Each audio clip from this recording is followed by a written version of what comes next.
വാർത്താ നിമിഷം തുടങ്ങുന്നു. പ്രധാന വാർത്തകൾ. സംസ്ഥാനത്ത് കനത്ത മഴയിൽ വ്യാപക നാശനഷ്ടം. പാലക്കാട് തെങ്ങ് വീണ് സ്ത്രീ മരിച്ചു. ഇടുക്കി, കണ്ണൂർ, കാസർഗോഡ് ജില്ലകളിൽ റെഡ് അലർട്ട്. മറ്റു ജില്ലകളിൽ ഓറഞ്ച് അലർട്ട്. അടിയന്തര യോഗം വിളിച്ച് റവന്യൂ മന്ത്രി. നിയമസഭാ കയ്യാങ്കളി കേസിൽ തുടരന്വേഷണം ആവശ്യപ്പെട്ട അന്വേഷണ സംഘം കോടതിയിൽ. കൂടുതൽ വസ്തുതകൾ കണ്ടെത്താനുണ്ടെന്ന് വിശദീകരണം. നീക്കം വിചാരണ തീയതി ഇന്ന് തീരുമാനിക്കാനിരിക്കെ.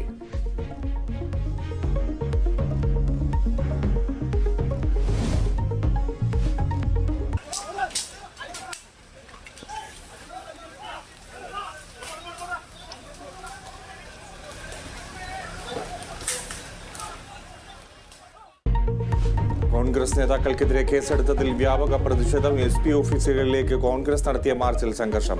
മലപ്പുറത്തും കാസർഗോഡും പോലീസ് ലാത്തിവീശി.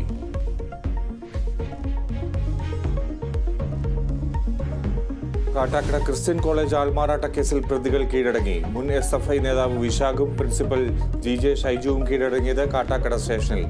കീഴടങ്ങൽ ഹാജരാകാനുള്ള സമയപരിധി ഇന്ന് അവസാനിക്കാനിരിക്കെ.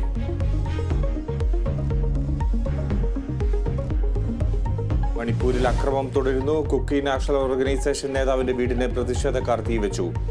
കാങ്പോക്വി മേഖലയിൽ വെടിവെപ്പ്.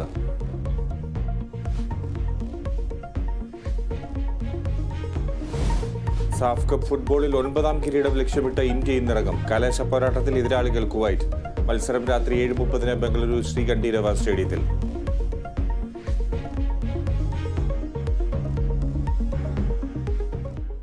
വാർത്തകൾ വിശദമായി നോക്കാം. പാലക്കാട് വടക്കഞ്ചേരിയിൽ തെങ്ങ് കടപുഴകി വീണ് മധ്യവയസ്ക മരിച്ചു. പൊത്തപ്പാറ പല്ലാറോഡ് സ്വദേശി തങ്കമണിയാണ് മരിച്ചത്. വയലിൽ കള പറിക്കുന്നതിനിടെയാണ് തെങ്ങ് കടപുഴകി തങ്കമണിയുടെ ദേഹത്ത് വീണത്. ഉച്ചയ്ക്ക് 12:50 സംഭവം. അപകട സമയത്ത് തങ്കമണിയും മറ്റു 3 പേരും വയലിൽ ഉണ്ടായിരുന്നെങ്കിലും മറ്റു 3 പേരും അത്ഭുതകരമായി രക്ഷപ്പെട്ടു. തങ്കമണി സംഭവ സ്ഥലത്ത് വെച്ച് തന്നെ മരിച്ചു. ശക്തമായ കാറ്റിലാണ് തെങ്ങ് കടപുഴകി വീണത്.